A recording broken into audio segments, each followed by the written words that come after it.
Bueno, muy buenas noches. Yo quiero agradecer la invitación y el hecho de que se hayan interesado por mi trabajo y que me den la oportunidad aquí de hablar de él.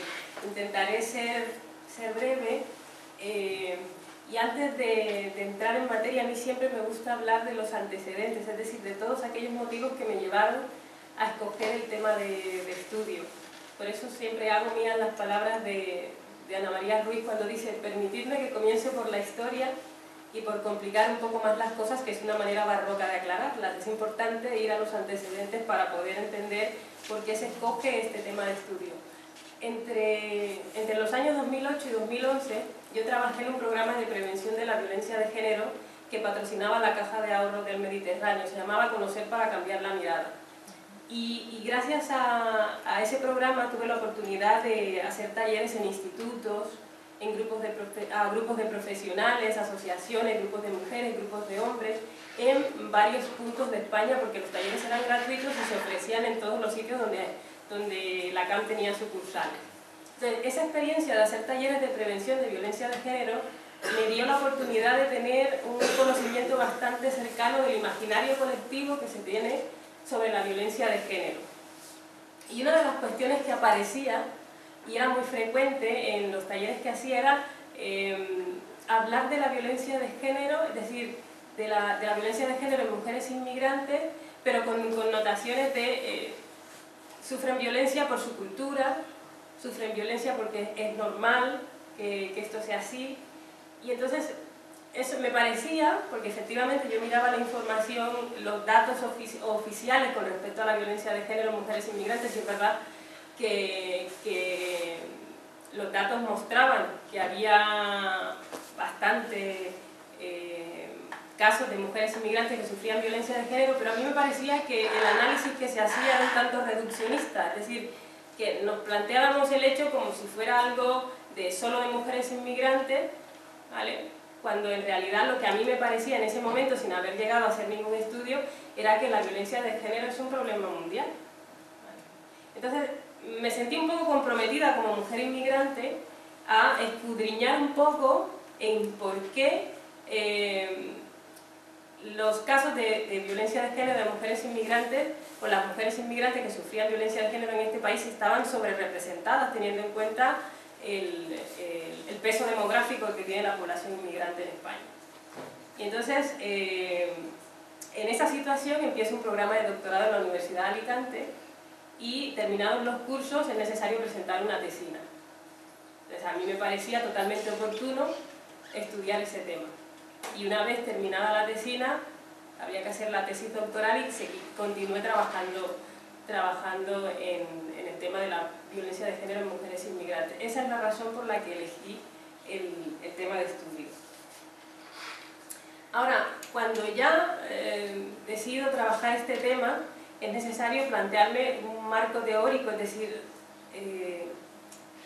las teorías con las que voy a trabajar para fundamentar el estudio. Y para mí era importante trabajar tres aspectos importantes: el abordaje de la violencia, un abordaje amplio de lo que es violencia; el abordaje de la diversidad. Yo creo que no podía hablar de violencia de género en mujeres inmigrantes si no incluía una parte que planteara el tema de la diversidad; y por otra parte el tema de las salidas. Es decir, para mí era importante no solo plantear el tema de la problemática, sino qué alternativas se podían presentar a la problemática de violencia de género en mujeres inmigrantes. Entonces, en el caso del abordaje, ¿por qué un abordaje más amplio de la violencia? Porque desafortunadamente, y es una cosa que vivía en los talleres que hacía, seguimos relacionando violencia solo con actos de violencia física, con actos de agresión física. Y la violencia no es solo pegar, se maltrata psicológicamente, por ejemplo. Entonces, eso me llevó a utilizar la teoría de un hombre que es bastante conocedor del tema de la violencia, que se llama Johan Galtung, y que plantea tres aspectos importantes para tratar la violencia.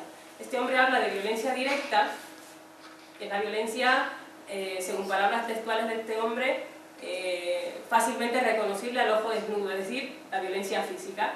Pero también me habla de otro ámbito de violencia, que es la violencia estructural, que tiene que ver con un proceso que incluye la injusticia, la desigualdad, ¿vale? Todos esos aspectos que encarnan violencia pero que no son visibles al ojo desnudo. Y la violencia cultural, que tiene que ver con todos aquellos aspectos que están enmarcados en lo simbólico, en el ámbito de lo simbólico, y que de alguna manera lo que hacen es legitimar la violencia en su parte física y en la parte estructural, ¿vale? En el tema de la interseccionalidad, yo digo abiertamente que me considero una mujer feminista, entonces en este caso el feminismo me sirvió para incluir otra parte fundamental de la investigación en su marco teórico, y es la diversidad a través de la teoría de la interseccionalidad. ¿Qué me plantea esta teoría? Que si bien todas las mujeres estamos oprimidas sobre la base del género, existen distintos mecanismos de opresión que están relacionados con la clase, con la etnia, ¿vale? Con la edad de las mujeres. No es lo mismo ser una mujer, lo comentaba Joaquín, no es lo mismo ser una mujer blanca que ser una mujer indígena, por ejemplo, ¿vale? Entonces es importante tener en cuenta esos aspectos a la hora de hacer una investigación de este tipo. Y en el caso de las alternativas, a mí me interesó trabajar el tema del empoderamiento. No quería solo mostrar la problemática, quería incluir alternativas. Y en el caso del empoderamiento lo que me plantea tiene muchas connotaciones a nivel social, económico, político, pero en el caso de las relaciones de género lo que me plantea es un desafío a la cultura machista, patriarcal, ¿vale? Y que cuando las mujeres obtienen ese empoderamiento, pues es mucho más fácil, sobre todo en los casos de violencia de género, donde la mujer está maltratada psicológicamente y que de alguna manera anulan. Es importante conseguir ese empoderamiento para poder salir de la situación. Por eso, esas tres cuestiones fundamentales en la investigación. Un abordaje más amplio de la violencia, la diversidad y la salida. En estos términos, el objetivo general de la investigación era conocer las circunstancias que rodean la situación específica de las mujeres inmigrantes en situación de malos tratos, a través del testimonio de los profesionales. Esta era una investigación cualitativa, es decir, preguntarle a los profesionales y a las profesionales que trabajan con las mujeres y que siguen el acompañamiento, hacerle preguntas con respecto a la problemática. Analizar, en ese sentido, el primero de los objetivos específicos era identificar las dificultades con las que se encuentran. El segundo, analizar las distintas percepciones que tienen esos profesionales y esas profesionales con respecto al acompañamiento que hacen con las mujeres. Y el tercero de los objetivos era extraer de esos discursos las posibles alternativas. Voy a entrar de lleno a hablar de los resultados, no voy a hablar de metodologías ni nada de eso, vamos a hablar de los resultados. De acuerdo con esos tres objetivos, asimismo se organizaron los resultados de la investigación. Hablar de dificultades, hablar de las percepciones de los profesionales y de las posibles salidas. En el caso de las dificultades, ¿qué dificultades se encontraron de acuerdo con los testimonios de las personas que participan en el acompañamiento? La documentación, las barreras lingüísticas, el desarraigo y las redes de apoyo, los condicionamientos culturales, que ahora explicaré por qué los incluyo, aunque me gusta aclarar ciertas cuestiones en ese sentido. El desconocimiento y la falta de formación de los profesionales a la hora de acompañar a las mujeres. El miedo y el desconocimiento de las propias mujeres frente a los recursos. En el caso de la documentación, las profesionales, porque en su mayoría eran mujeres, entonces me puedo permitir hablar de las profesionales que trabajan en el acompañamiento de las mujeres, lo que planteaban que la documentación era una dificultad porque pese a que la actual legislación en materia de violencia de género plantea o incluye la posibilidad de que una mujer en situación irregular pueda solicitar el permiso de residencia planteando una cuestión excepcional, incluso aquellas que están aquí por reagrupación familiar, pedirlo de manera independiente, consideran que sigue siendo una dificultad para las mujeres y un obstáculo porque el conseguir esa documentación está sujeta a interponer una denuncia. Entonces, en ese sentido, lo que plantean es que es una carga añadida para las mujeres, es una dificultad porque te plantean el hecho de que tienes que interponer una denuncia para poder tener los derechos incluidos en las leyes, ¿vale? Entonces, sigue siendo una dificultad para aquellas mujeres que no quieren verse involucradas en procesos judiciales. Lo que plantean los profesionales, sin que se llegue a hacer una interpretación distorsionada, es que no todo proceso de malos tratos debe pasar por una denuncia, es decir, una vez valorado el riesgo de esa mujer, para muchas mujeres lo importante, si no están en riesgo, no es interponer una denuncia, sino que se garanticen los derechos y poder contar con los recursos necesarios para salir, con la independencia económica, por ejemplo, para salir de la situación de malos tratos. Eso con respecto a la documentación. Con respecto a las barreras lingüísticas, lo que plantean es que, teniendo en cuenta los lugares de procedencia de las mujeres, una de las barreras para salir de los malos tratos para las mujeres no hispanohablantes son las barreras lingüísticas. ¿Por qué? Porque el manejo del idioma está vinculado a la autonomía y a la independencia de las mujeres, a la identificación y a la gestión de los recursos, porque si no controlas el idioma del país de acogida, no vas a poder tener acceso a esos recursos. Impide el aislamiento provocado por el desconocimiento de los recursos, pero también el provocado por el agresor.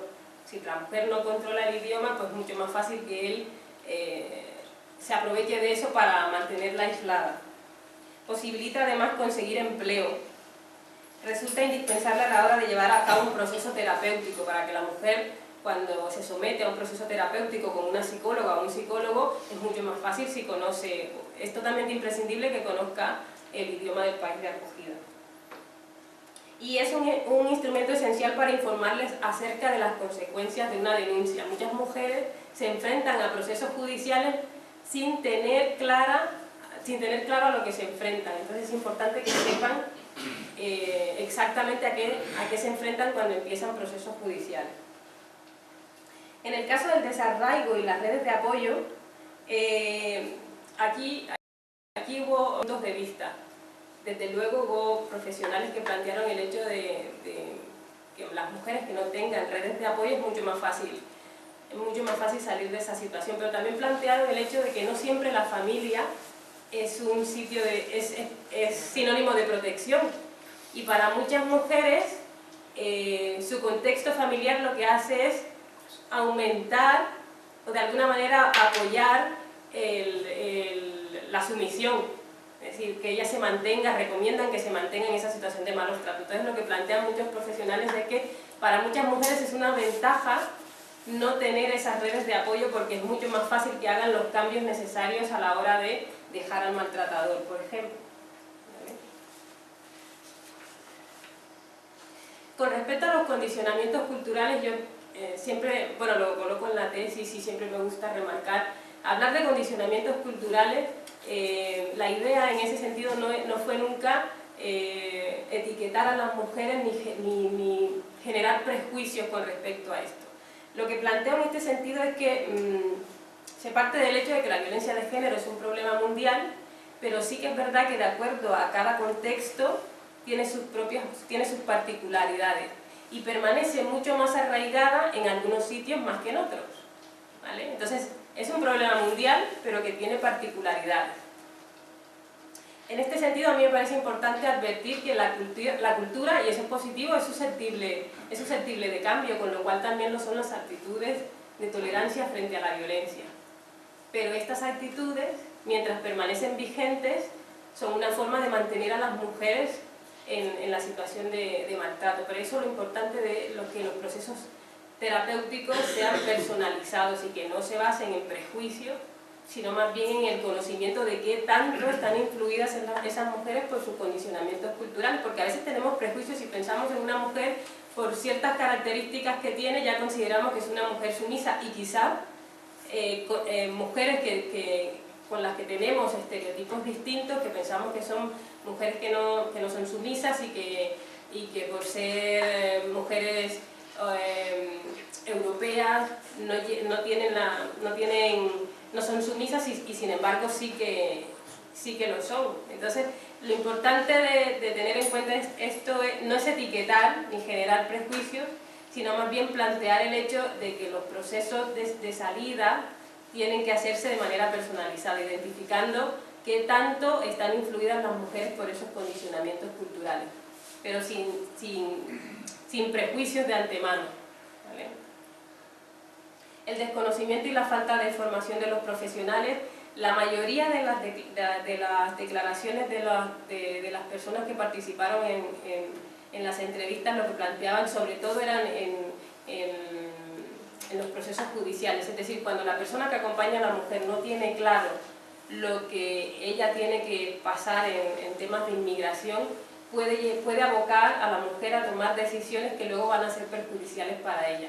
Entonces, lo que planteaban las profesionales es que se necesitaba una coordinación no solo en temas de violencia, sino también en temas de inmigración. Era importante tener esas dos cuestiones cubiertas, que las profesionales que trabajaran con las mujeres tuvieran conocimiento de violencia de género, pero también de migración, para que el recorrido de la mujer fuera mucho más coherente y no generar en ellas el hecho de que tomaran decisiones equivocadas.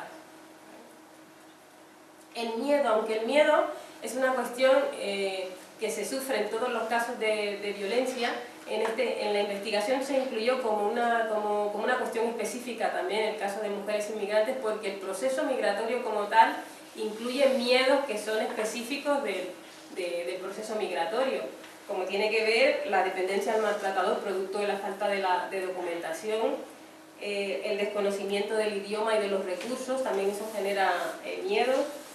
La inseguridad ocasionada por lo que pueda pasar con los hijos. Ellas no tienen claro, no conocen las dinámicas del país de acogida y no saben qué va a pasar con sus hijos. La desconfianza frente a los organismos oficiales y la culpa frente a lo que pueda pasar con el agresor, que en muchos casos incluye la expulsión. Entonces, por eso se incluye el miedo como una dificultad en el caso de mujeres inmigrantes. El desconocimiento de las propias mujeres también se plantea como una dificultad. La percepción que tienen los profesionales de cómo las mujeres inmigrantes que sufren violencia perciben los recursos. En primer lugar, lo que plantean es que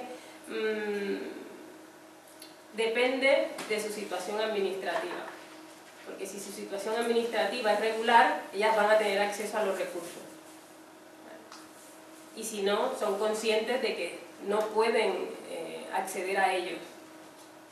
Y muchos de ellos también planteaban que esta percepción de los recursos puede estar sujeta a las expectativas que se generan antes de la denuncia. A veces la denuncia se nos plantea como la panacea, pero luego cuando la mujer entra en la dinámica, resulta que encuentra que no todo lo que pensaba que iba a conseguir está allí, ¿vale? Lo consigue. Y una cuestión que no estaba incluida en la investigación era hablar de la crisis económica. No se planteó como una pregunta, pero era recurrente que durante las entrevistas, de manera espontánea, las profesionales incluyeran el tema de cómo afectaba la crisis económica a la situación de violencia, ¿vale? Primero planteaban que no era una causa de la violencia de género, pero sí era precipitante en los casos de violencia, ¿vale? Y sobre todo planteaban los cambios, es decir, a raíz de la crisis económica, o cómo se tomaba la crisis económica como excusa para recortar en aquellos apoyos a la situación, a los apoyos destinados a las mujeres que sufrían violencia de género. Y hablaban también muchos de ellos de cómo la mayoría de las mujeres que llegan a este país terminan trabajando en el servicio doméstico, y cómo este ámbito es un ámbito, digámoslo así, hostil para salir de los malos tratos, porque las mujeres viven en un contexto muy precario trabajando en el ámbito de los servicios domésticos. Y para finalizar, dentro de las pautas o las alternativas que plantearon los profesionales para salir de la situación de los malos tratos, La primera de ellas era la inclusión de la perspectiva de género, pero partiendo de la diversidad.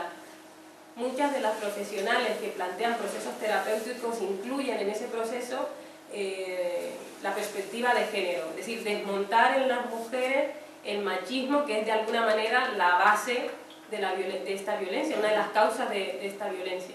Pero lo que proponía en el caso de la violencia de género en mujeres inmigrantes era abordarlo desde el punto de vista de la diversidad de las mujeres.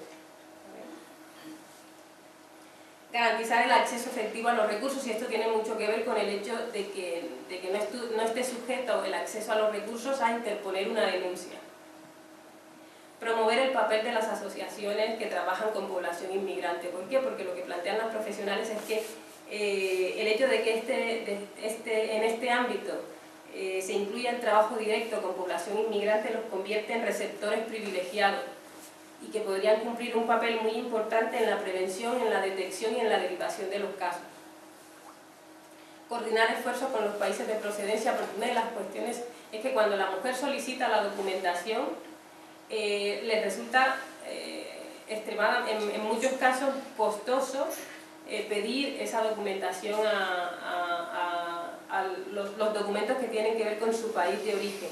Entonces lo que se plantea es que existiera una coordinación entre el país de acogida y el país de origen para eliminar los costes asociados a esta petición de documentación.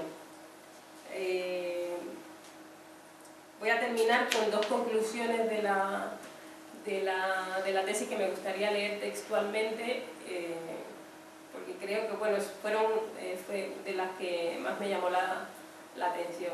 Las profesionales entrevistadas plantean que tal y como se configuran los mecanismos de contención de los malos tratos en España, establecen para las mujeres inmigrantes mayores niveles de violencia simbólica y estructural que agudizan la vulnerabilidad sujeta a los malos tratos. Y plantean también que a pesar de que un buen número de las profesionales entrevistadas consideraba que en materia de violencia de género ha habido un avance significativo, la percepción general que se tiene de estos no es del todo favorable. O sea, las profesionales plantean que se ha hecho mucho, pero que aún queda mucho camino por recorrer en materia de violencia de género. Muchísimas gracias.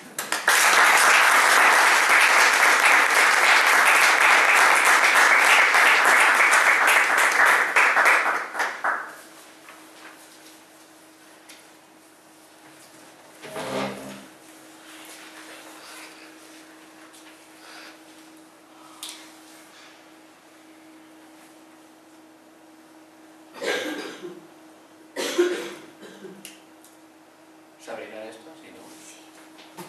Abajo.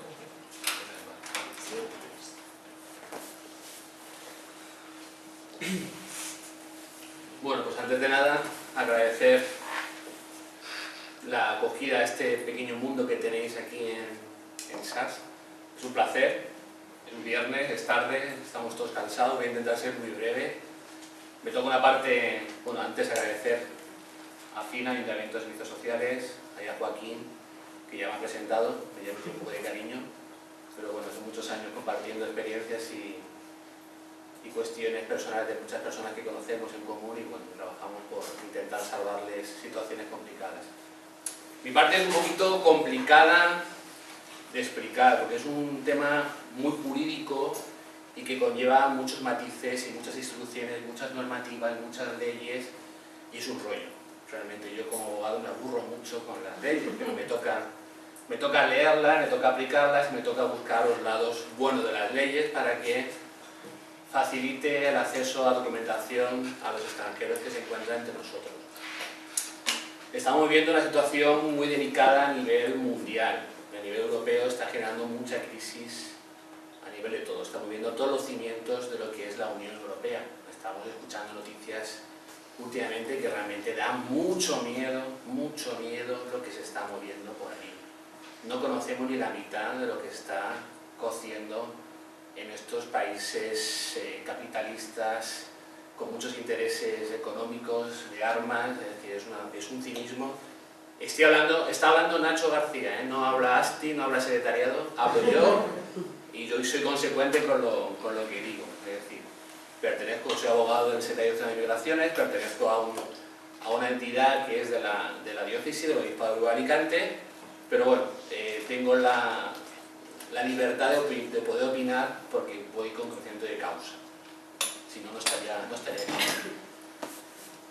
Voy a intentar explicar un poco de luz, clarificar algunas cuestiones, algunos datos específicos, explicar un poquito cómo es un trámite de una petición de protección internacional, porque se habla muchas cuestiones de avalancha, de que la gente se quiere ir a coger un autobús y traérselo, irse a los campos de asentamiento, pero yo entiendo de que no hay que mirar mucho más allá y todos los días nos están entrando personas extranjeras por nuestras fronteras y muchos de ellos son solicitantes de protección internacional y otros son personas extranjeras que viajan o vienen a España por otros motivos tan indignos como la persona que sale por motivos de guerra. Es decir, que nosotros desde el Secretariado ASTI nos estamos dando cuenta de que se está dejando de lado esta población extranjera inmigrante que ha salido por motivos económicos o otros motivos, ¿vale? Porque cada uno, como he dicho aquí al principio, puede salir por muchas cuestiones, por amor. Mi mujer es alemana y está por amor conmigo, por lo tanto, hay muchas cuestiones. Entonces, nos da miedo que se deje de lado, que se cuestionen, que los extranjeros que por motivos económicos no se les deje pasar a Europa, que se les expulse del territorio europeo y que solo se puedan acoger a refugiados o susceptibles de refugio. Ahí el tema está bastante peliagudo a nivel internacional. Primer aviso, si bien todos los refugiados son desplazados, no todos los desplazados son refugiados, por cuanto desplazados son también los migrantes, ¿vale? Podéis interrumpirme en cualquier momento, yo me aburro escuchándome, podéis parar, Vale. Compartimos, es decir, esto no es una ponencia magistral ni mucho menos, es un partido entre un espacio entre amigos y podéis pararme y decir, Nacho, no estoy conforme, muy bien, o mi opinión es esta. Podéis pararme cuando queráis, ¿vale? Por ejemplo, los sirios, ¿qué pensáis que son sirios? ¿Los sirios son refugiados o qué pensáis que son los sirios? Los sirios no son personas refugiadas, son desplazados, tienen estatutos jurídicos diferentes. Un desplazado a un refugiado, es decir, que ahora luego veremos más adelante, es decir, que hay muchos matices a nivel jurídico, estatus jurídico. El concepto de protección internacional conlleva tres situaciones diferentes. Una es refugio, otra es protección subsidiaria y otra es una residencia por razones humanitarias. Cuando una persona extranjera susceptible de protección internacional piensa que puede sufrir algún tipo de amenaza o agresión en su país, lo que pide es protección internacional, pide el máximo. La ley de protección internacional ha cambiado y se introdujo, aparte del refugio, protección subsidiaria. ¿Por qué? Porque se denegaban, la mayoría de los refugios se denegaban, se concedían un 2% a los extranjeros que pedían protección internacional. Refugio se denegaba mucho, era muy complicado acreditar todos los motivos y razones que una persona quería pedir. Por lo tanto, se creó la figura de la protección subsidiaria, que ha facilitado que muchas personas que puedan pedir protección internacional caigan en ese saco legal que permita su documentación. Pero encima la legislación española, con la ley de extranjería, permite que el Ministerio del Interior, si a una persona necesita refugio, ve que no cumple con los requisitos establecidos, tampoco cumple con los requisitos establecidos, se le pueda conceder un permiso de residencia por razones humanitarias. Es decir, que yo y en España los abogados no somos expertos en protección internacional. Yo hace poquito, el año pasado, estuvimos un consejo de abogacía en Málaga y nos dimos cuenta, los que estábamos allí, que en España no hay costumbre de pedir protección internacional. Es decir, yo, hasta que no se me ha abierto un poco la luz de todo lo que he estado viendo estos últimos tiempos, no miraba hacia el estatuto jurídico de una protección internacional. Siempre intentaba agarrarme a la ley de protección extranjería, ley extranjería, que era lo que yo controlaba. Protección internacional es mucho más complejo y conlleva a una persona a una situación de un limbo legal que, bueno, que poco a poco de estos años se ha permitido y se ha regulado y está dando unos derechos que antes no tenía. Por lo tanto, yo ahora he empezado estos últimos 2 años a pedir protección internacional y todavía estoy a la espera de que me puedan conceder alguno, para que veáis que son procesos muy largos y que conlleva mucho desgaste personal a estas personas. Segunda advertencia, no nos encontramos en toda la avalancha, es decir, los refugiados escapan de una guerra, de agresión, de amenazas, arriesgando sus vidas. Y los que piden protección internacional tienen derecho a que les acojamos. Es un derecho internacional que viene en miles de normativas, derechos de los humanos, tratados universales, es decir, normas europeas, normas internacionales, normas españolas. Es un derecho que tienen de que sean acogidos por los países donde se les está pidiendo protección. Ahora vemos como Europa está cerrando fronteras porque nos da miedo que nos toquen lo nuestro, nos da miedo compartir nuestras riquezas o nuestra situación de estatus social, nos da miedo que se nos tambalee todo y nos da miedo a lo desconocido. Yo entiendo que es un miedo a lo desconocido, a ver qué va a pasar. Los vídeos que hemos visto del ¿Quién da más? Lo de la subasta es muy claro, es muy duro, muy tremendo, pero ese vídeo es de septiembre. De septiembre hasta la fecha, en España la subasta han sido, no hemos traído a 12 desplazados, a 12. Pues en un principio tendrían que venir alrededor de unos 15.000 personas. A 12 personas no hemos traído. En Alicante muchas veces hay 8, pero no han entrado en el circuito que el gobierno central quiere. Es decir, encima, yo entiendo que es una competencia del Estado, competencia del gobierno, pero está poniendo muchas barreras a las comunidades autónomas, a los ayuntamientos, para poder facilitar una acogida mayor. Es decir, yo sé que en la Comunidad Valenciana se ha intentado facilitar la llegada de muchas más personas, facilitando. Hubo un primer momento de oleada de que todo el mundo quería un refugiado en su casa. A nosotros también nos daba miedo como ONG, como entidad, que todo el mundo quería un refugiado en su casa. Esto como apadrinar a un niño de África o es decir, nos daba miedo porque entendíamos que no era la situación, la solución no era yo en mi casa, es decir, había que coordinar. Pero el Estado ha frenado todo y ha querido gestionar y coordinar y controlar, sobre todo, cómo se gestionaba. También es cierto que el gobierno ha otorgado a 3 entidades, a 3 ONGs, todo lo que es la gestión, que es Cruz Roja, ACEN, que es también ICEAR. ¿Vale? A esas 3 entidades se ha dotado un dinero presupuestario importante específico para la acogida de estas personas. Algunos datos del 2015, ¿vale? En Europa se pidieron 626.000 solicitudes de asilo nuevas, que apenas suponen un 1,2% del total de la población de la Unión Europea. Es decir, pensamos que nos van a comer. Supondría esas peticiones un 1% de la población total de Europa. Es ridículo. Claro, pero saben cómo hacerlo para meter el miedo. Claro. Te lo ponen en esas cifras, no te ponen el 1,2. Claro, y encima, ahora después de en Navidades, la Merkel, dado la presión, pues las noticias que salían en prensa es que no sé cuántos refugiados habían violado a no sé cuántas mujeres en Alemania. Tremendo. Ahora ya han empezado a rectificar, pero ya la noticia es que los refugiados han violado o han hecho agresiones sexuales. El fogonazo es lo que queda. Ahora todo no es... Al principio era una oleada de solidaridad, que es una moda, era una moda, decía, para la moda ha pasado y ahora la moda viene a... Ojo, que no podemos, ojo que Reino Unido amenaza que se quiere ir de Europa, Bélgica hacia la frontera, Austria crea muros, Grecia dice yo no puedo con todo, Turquía abre puertas, ¿para qué? Para que Europa le dé más dinero y para que Europa le permita el acceso a la Unión Europea. Es decir, que son todos movimientos. Europa lo que ha hecho es que las fronteras no sean las físicas de la Unión Europea, sino alejarlas de Europa, crear fronteras en Turquía, crear fronteras en África y que sean esos países los que controlen los flujos migratorios. Ahora luego veremos algunas tribunas de dónde está la mayor población de extranjeros o protección internacional de refugiados. Según la Comisión Europea, España cogería un total de unos 14.000, de 120.000 que están previstos. Es decir, para que veáis un poco que los datos son ridículos. ¿Quiénes son los países de la Unión Europea que más personas de protección internacional piden? Alemania está en la cabeza. Es decir, luego Suecia, Italia, Francia y Hungría.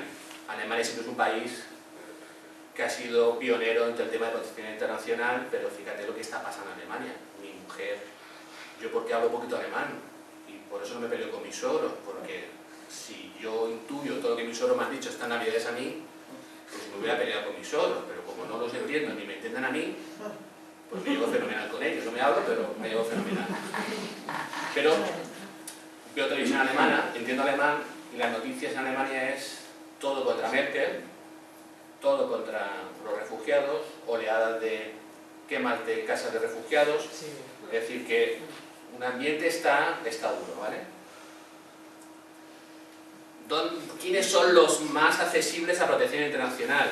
Pues ahora, en estos 2 últimos años, han sido los sirios los que han tenido mayor, antes también había muchos afganos, y Ucrania también, que es lo que yo, desde ASTI estamos atendiendo, porque yo atiendo también Benidorm hay una población de ucranianos importante, de la zona de Donetsk, y muchos ucranianos están pasando también una situación delicada, pero parece que no se les visualiza, porque son rubios.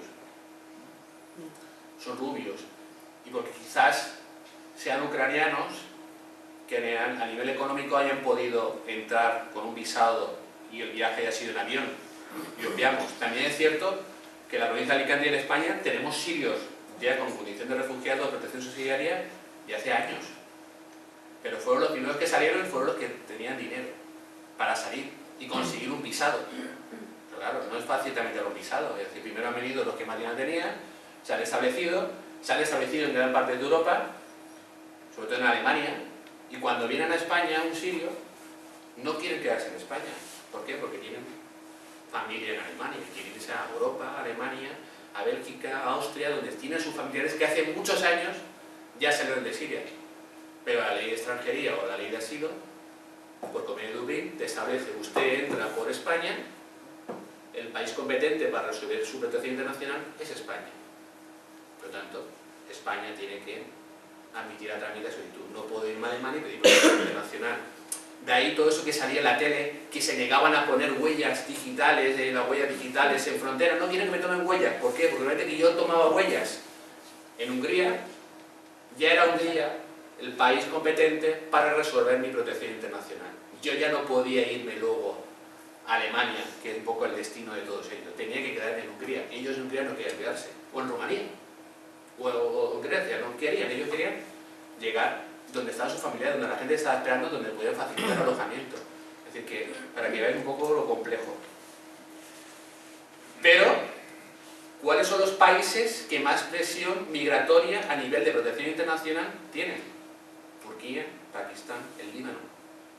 1.600.000 personas tienen ahora mismo en Turquía de gente que está en campo a montos pidiendo protección internacional. Y aquí nos estamos asustando de 120.000 solicitudes de protección internacional que quieren que se repartan en todo Europa. Es decir, que para que veáis que hay otros países que no es Europa, que la presión migratoria de protección internacional es mucho más grande que lo que hay en el resto. ¿Qué es un refugiado? Persona que debido a fundamentos fundados temores de ser perseguido por motivos de raza, religión, nacionalidad, opiniones políticas, pertenencia a determinado grupo social, de género, orientación social, se encuentra fuera del país, de su nacionalidad, y no puede, o a causa de dichos temores, no quiere acogerse a la protección de tal país. Es decir, porque aquí hay que ver quién es el agente perseguidor, quién me persigue. A veces el propio Estado. Por lo tanto, yo no puedo ir a la policía o al juzgado, o como se llama en esos países, a poner una denuncia contra el propio Estado. Es decir, me van a matar. Es decir, no es posible denunciar, tiene un miedo, tiene un temor que intentan salir de ese país, porque es el agente perseguidor es el Estado. A veces no es el Estado el que persigue, a veces son grupos sociales, grupos políticos, o grupos antiguamente, hace 10 años, la petición de protección internacional eran los colombianos, que pedían mucha protección internacional por todo el tema de las guerrillas, todo el tema de la FARC. Decían, estaban todos amenazados de muerte y con mucho miedo, y todos salían. Yo el miércoles por la tarde atendí a un chico venezolano que viene de Venezuela, que viene amenazado de muerte, él, su mujer y su hijo, Garín Cañonau, con una pistola. Pues el chaval está muerto de miedo. Empresario que tenía ciertas gestiones importantes con el gobierno de Venezuela, no ha cedido a ciertas presiones y le han puesto la pistola a la cabeza, que ha salido quitando de Venezuela. Está aquí ahora en Benidorm. pues a esa persona yo le he aconsejado que pida protección internacional. ¿Vale? Es decir, para que veáis un poco la situación, cómo voy a denunciar él, si no puedo denunciar, porque la persona que voy a denunciar a veces también es delicado. Pues muchos ucranianos están pidiendo protección internacional y es difícil acreditar que están viviendo en la zona del conflicto. Es decir, porque a veces, dependiendo del país y la zona que estés, pues te dirán que sí o te dirán que no. Muchos chavales con 18 y 19 años lo están llamando para cumplir, para ir al ejército, para combatir. Entonces muchos no quieren ir, entonces sus padres se lo están trayendo. Algunos datos más. Casi 60 millones de refugiados en el mundo en la actualidad. La Convención de Ginebra, que ya es más vieja que yo. Entonces refugio es persecución más falta de protección. El Convenio de Dublín. El Convenio de Dublín es lo que he dicho, es decir, muchas veces con los sirios se ha suspendido el Convenio de Dublín. ¿Qué significa eso? Que siendo refugiado o siendo desplazado sirio, si entro por Alemania y pido protección internacional en Alemania, no necesariamente Alemania es el país el que tiene que resolver. Alemania tiene la capacidad de poder mandarme a otro país europeo. O si entro sobre todo los visados. Hay muchos ucranianos, muchos sirios que pueden entrar con visado polaco y no entran por Polonia. Entran por Polonia y llegan a España. Entonces, como Polonia fue el país que usted le facilitó la entrada, usted tiene que irse a Polonia. Y a lo mejor tiene a su madre, a sus padres que viven aquí en Benidorm. Y se tiene que ir a Polonia para resolver protección internacional. Eso es Convenio de Dublín. El país que me ha facilitado el acceso, ya sea por donde entre, o ya sea el país que me ha facilitado un visado para entrar a territorio europeo. Ese es el país donde para los sirios se ha suspendido de forma temporal eso. Es decir, entre por donde entren, donde piden protección internacional, en ese lugar se van a poder quedar. ¿Vale? Cuando una persona pide protección internacional, en Alicante, y vamos un poco más a lo concreto, en Alicante hay que ir a la policía. Lo cual ya es el primer miedo, como hablaba antes Ana, es decir, madre mía, no hay una oficina concreta de protección internacional que vayan vestidos normal y corriente, es decir, van con uniforme, me meto en la comisaría central de Alicante, de Isabel Católica, todos armados, todos uniformados, y yo allí, extranjero, que no hablo español, ¿y a dónde voy yo? Y me siento con un policía allí, y me dice, ¿usted qué quiere? Pues asilo. Es decir, esa barrera ya es importante, es decir, están asustados, están asustados. Es decir, primer momento ya, comisaría de policía. Hostia, Nacho, ¿cómo voy a la policía si yo no tengo papeles, tengo miedo, así me van a detener, así me van a expulsar? Es decir, pues eso es un primer obstáculo que hay que salvar y esa barrera, ¿vale? Cuando uno pide protección internacional, en un primer momento, hablo de lo práctico en Alicante, lo concreto en Alicante porque es donde yo conozco y es donde me manejo. Se hace una solicitud, muy básica, y dice, ya te llamaré. Me dan una copia sellada, como yo pido protección internacional, y tengo que pasar una entrevista con la policía. Esa entrevista puede tardar de 4 a 6 meses en que me llamen. Durante 4 o 6 meses estoy en el limbo legal, no tengo nada. Estoy indocumentado, estoy en situación irregular, tengo un papel en folio que un abogado X me ha hecho, Nacho me ha hecho un papel, con un seguimiento de la policía en el que pido protección internacional. No sirve para nada. Si me para la policía, no me va a expulsar porque estoy sujeto a una protección internacional. A los 4 o 6 meses, el policía me llama y no hablo español. Es muy importante la figura de un buen intérprete. Y un intérprete que hable el idioma, o la jerga, o dialecto que hable esa persona. Porque a veces vienen de países que no encontramos a nadie que pueda hablar. Entonces es muy importante que se le acompañe un buen intérprete y que pueda hacer una buena traducción y generar mucha confianza. Al fin y al cabo, la función del letrado del abogado en este caso es acompañar, es quitar miedos, descargar esos miedos, intentar sacar la mayor información, porque a veces detalles que ellos piensan que no son importantes, puede ser importante para el asunto, porque luego hay expertos en el Alto Comisionado de Madrid que son expertos de esos países. Cualquier detalle, cualquier nombre que te pueda decir es importante para dar una pista a Madrid, que es un Ministerio Interior que resuelve luego el asilo, que diga, pues esta persona realmente está diciendo la verdad. Entonces, hay que saber estirar. es muy difícil tener prueba documental, salen corriendo de sus países, no vas a tener un archivo de pruebas que acredite todo, es decir, es complicado. A veces las herramientas de un abogado te tienes que creer lo que te está contando y tú al final lo que funciona es en la herramienta del Google. Entras en Google, país de origen, y hay buenas páginas de internet que te facilitan que de ese conflicto en ese momento pueda ser que lo que me está contando es verdad y yo me sustento también en esa información a nivel público. Sí, perdona. Sí, yo te quería preguntar, Nacho, si los consulados no pueden ayudar en esto o promediar en lo que es la interpretación para estas personas, o sea, porque se supone que cuando llegas a un país, el primero que tiene que apoyar es el consulado o la embajada de tu país. ¿Tú crees que tu país, si tú estás huyendo de tu país, tú crees que va a venir un traductor del consulado de la embajada siria a traducirte a ti, que tú estás aquí denunciando una agresión del gobernante? No es práctico, no es útil, no es operativo, es decir, ¿cuántos traductores tendrían que haber? Es decir, encima no hay embajada y consulados en cada ciudad. Es decir, en Alicante hay unos cuantos consulados, está todo, la mayoría está en Madrid y en Barcelona. No van a desplazar a un traductor de la embajada a Alicante para que eso no es viable. Entiendo que tampoco es competencia de los consulados. Es el gobierno español, en este caso, ¿vale?, el que tiene que facilitar ese intérprete, y los hay, lo facilitan, pero claro, a veces no es fácil conseguir un intérprete de ese país. Normalmente, pues en inglés hablan todos, pero a un país raro pueden venir que no encuentren. Sí. Yo te iba a hacer una pregunta. Tú acabas de decir, por ejemplo, que cuando un ucraniano llega aquí a España, lo primero que manda la policía le dicen que 4 o 6 meses para volverle a hacer la entrevista. ¿Cómo se alimenta? ¿Cómo qué? ¿Cómo se alimenta? Pues como se alimentan el resto de las personas que no piden protección internacional, que vienen aquí, supongo que pues, Ana, que vino como extranjera, o un compatriota que más por ahí de hablar, pues que vienen y bueno, pues vienen con su dinerito, con su dinero ahorrado, e intentan tirar de compatriotas. Entre ellos crean redes de amistades, de familia que les puedan ayudar, porque luego los recursos sociales de los ayuntamientos son también limitados, y al final tú tienes que acreditar que vives en un tiempo, en un municipio, para poder facilitarte ciertos recursos sociales. En algunos municipios te piden que estés empadronado, que estés 6 meses, es decir... Y para que te den eso, bueno, hay que hacer un papeleo, eso no llega nunca.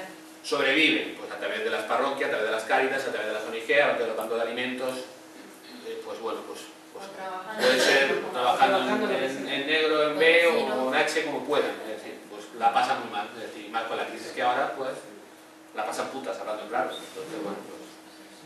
Entonces, durante ese periodo esa persona está en el limbo legal, no tiene nada, está con la incertidumbre de que me voy, me quedo, no sigo para adelante con la protección internacional, he hecho una entrevista. Cuando yo hago la entrevista, el policía no es competente para decirme sí o no. El policía siempre, sobre todo el policía que tenemos en Alicante, va a intentar que yo no haga protección internacional. Siempre me pone alguna traba, algún miedo.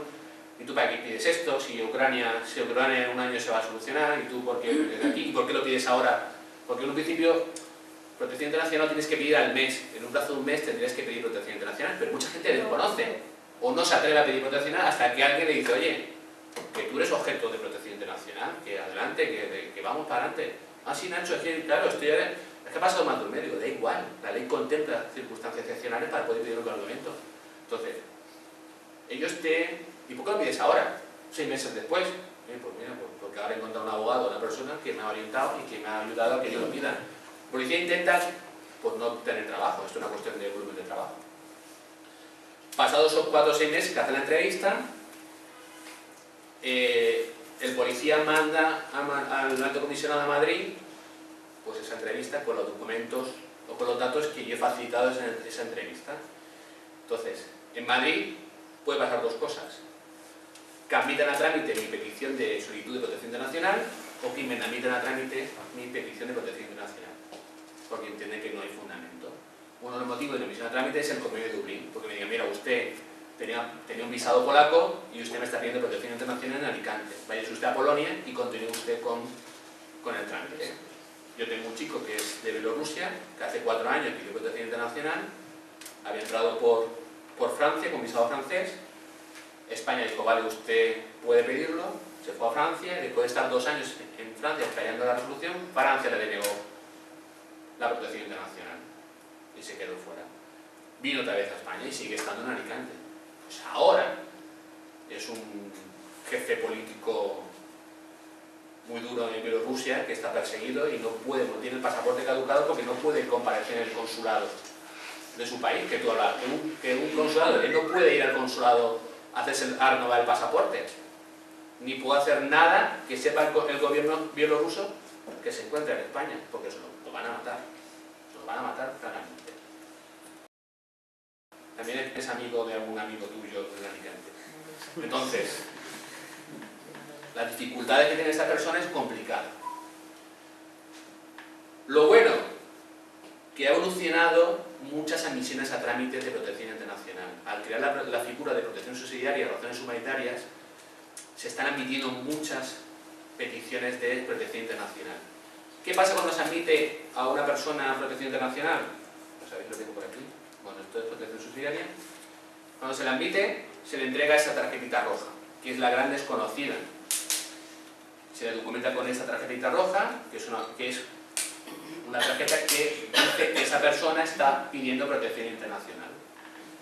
Esa tarjeta tiene que renovarse cada 6 meses. Tiene que ir cada 6 meses a la policía para que la policía le pueda comunicar o decir si ya en Madrid han resuelto su petición de protección internacional.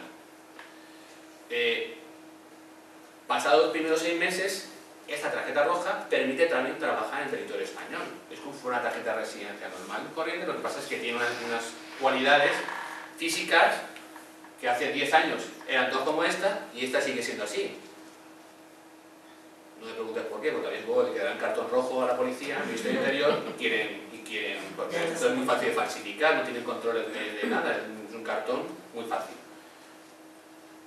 Muchos empresarios desconocen estas tarjetas rojas y cuando una persona va a pedir trabajo, le muestran esto y no le quieren contratar, porque dicen, esto es un cartón, esto no es un permiso de trabajo corriente. Entonces hay que explicarle, hay que intentar ponerse en contacto con el empresario, decirle, oye, que sí, que fíjate que esto es una tarjeta de trabajo residencia, que usted puede llamar a la policía, puede usted llamar a la seguridad social y comunicar que realmente esta persona está autorizada a trabajar. Es intentar facilitar. Igualmente, el tratamiento de una tarjeta sanitaria, que dice, no, ¿usted con esto qué es? Pues el trabajador de la administración no conoce esa tarjetita roja y le pone la traba de que con esta tarjeta no puede. Si va al ayuntamiento, que a lo mejor la trabajadora social no conoce esa tarjetita roja, desconoce. Pues son trámites burocráticos que dificultan mucho la plena integración de estas personas. ¿Qué pasa? Que una protección internacional puede tardar hasta 2 años en resolverse. Que digan sí o digan no. Mientras tanto, tiene que renovar esta tarjeta cada 6 meses. Hasta que Madrid dice, sí, le concedo el estatuto de refugiado, sí, le concedo el estatuto de protección subsidiaria, o le derivo a que usted haga una tarjeta de residencia por razones humanitarias. O bien diga, no, le hemos denegado protección internacional porque usted no cumple los requisitos, por lo tanto, tiene que ser del territorio español. Cabe el recurso, y ahí los abogados pues intentamos ganar tiempo, porque ya al cabo de los 3 años que puede tardar el procedimiento, tenemos otras vías legales que la ley extranjera nos permite legalizar a estas personas. Es decir, se están concediendo muchas protecciones internacionales en protección subsidiaria. Es decir, se están concediendo muchos. Por lo tanto, como también el título de estas jornadas era pues, cambiemos la mirada, ¿no? Es decir, no solo crisis de refugiados, no es una crisis de los refugiados, es una crisis de las políticas europeas de asilo, de protección internacional. Ya se está hablando de cambiar la ley de asilo, ya se está hablando de que la ley de asilo no sea algo definitivo, sino que se entreguen tarjetas de protección internacional de forma temporal hasta que se pueda terminar el conflicto. Hostias, si es que ellos no quieren quedarse en España o en Europa, ellos quieren irse a sus países. Ojalá pudieran irse al Líbano, a Afganistán o a Siria, poder seguir viviendo en sus casas. Y la ley dice, no, pues cuando mejore, eso nosotros le quitamos. Y dice, no se preocupe, si yo mejora mi país, yo me iré a mi país. No hace falta que usted me quite nada. Yo estoy deseando volver a mi país. Lo que hablamos antes, refugiados sí, migrantes no. La lógica del derecho dice que es un derecho que tienen pedir protección internacional, pero cuando vienen extranjeros, por motivos económicos, otros motivos, como que ya no es un derecho, ya es algo de solidaridad de los estados, ¿no? Por lo tanto, entendamos que hay que hacer una respuesta muy integral a estas cuestiones. Pues inmigrantes en situación regular, 6.000 solicitudes en Madrid, 1.500 personas en Melilla, en Ceuta. Entonces, pues nos queda pues, un poco de hospitalidad, acogida, cooperación, incidencia y sensibilización. Esta imagen que salió fue la que cambió un poco la historia de esto, que al final parece que solo se ahogó este niño. Se han ahogado miles de personas antes de este niño. Mucha gente sigue muriendo y con el frío que hace la están pasando muy mal y nadie hace nada, al contrario, se están creando cada vez más muros y limitando más derechos y libre circulación de las personas de todos nosotros. A veces solo nos quedamos en esta Navidad del Niño, a veces habría que ampliar el objetivo y ver qué hay más allá de todo esto, ¿no? Se nos dice bienvenidos, no pasa, esto es muy bueno, ¿no? Y yo voy a permitir también que ponga un...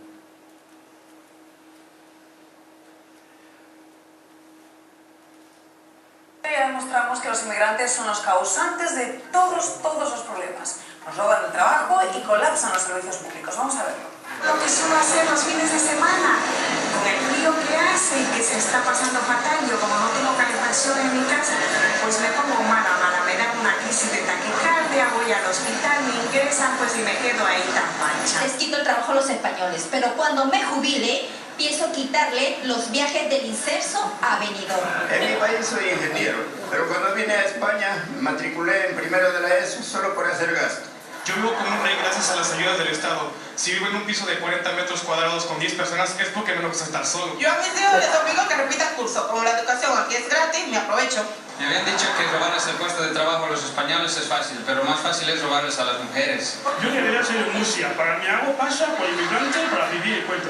Gracias al dinero que me está regalando el Estado, he contratado una española para que me limpie en casa. Me gusta ayudar a la gente necesitada, pero creo que me está robando. Como la sanidad en España es gratis, me he esperado 2 veces de la apendicitis, una para quitármela y otra para volvérmela. En España, porque por ser inmigrante me dan toda la ayuda. Ahora tengo un invernadero y tengo 20 españoles trabajando todos sin contrato. Esa gente coge cualquier cosa, tío. Yo vine a España porque la sanidad es gratis. A mí me están pagando hasta los rayos suban. Ya demostramos que los inmigrantes son los causantes. Vale, un poco para que vean un poco lo que eso es un espejo, ¿no? De lo que nosotros pensamos que nos lo digan ellos y te parece de risa, es decir, no hemos reído todo porque lo que decimos no nos sorprende. Esto lo escucho yo todos los días con mis amigos comiendo. Y hay que puntualizar que estás hablando de hace ya varios años antes de esta Sí, mira, Zapatero. Que eso tiene casi 3 años. Sí, que esto es antiguo, pero que no pasa de moda, es decir, esto sigue estando muy vigente. Y la medida más se acentúa más. Muchos de ellos pidieron el derecho a la sanidad. Por suerte ahora en la Comunidad Valenciana tenemos de nuevo sanidad para personas extranjeras en situación indocumentada. Sí, pero han estado mucho tiempo que han estado fuera del... No todos. No todos tienen sanidad. No todos, es decir, que habrán casos y casos que todavía no todos. Es decir, que siempre existe la excepción que rompe la regla, ¿no? Pero tienen dificultades también de derecho a la educación. Cuando hay enseñanza no obligatoria, si no tienen papeles, con 16 años ya le están poniendo trabas para poder seguir cursando estudios. Es decir, que a veces nos quedamos mirando las concertinas, ¿no? en Melilla, en Ceuta, que se desangraban. Yo siempre digo que no solo hay una frontera física, sino que en España todos los días se están desangrando, es decir, con dificultades de educación, a nivel sanitario, a nivel laboral, a nivel de no vivir en familia, es decir, se están desangrando poco a poco y son vecinos nuestros y están compartiendo nuestros espacios. Pero al final lo que nos lleva a la imagen, los medios de comunicación nos están manipulando constantemente y nos hacen focalizar la mirada por conveniencia. Sí, caballero. Sí, que yo creo que está bien muy generoso eso de conceder el título de refugiado, porque según las noticias, los últimos refugiados concedidos han pasado 7 años. Sí, hay de todo. Está muy generoso, a decir 2 años... Han bajado bastante. En 2 o 3 años están concediendo... 7 años, porque conozco yo algún refugiado que le han... Yo tengo unos del Líbano, llevan 3 años y están todavía con la tarjetita roja esta y que no pueden hacer nada.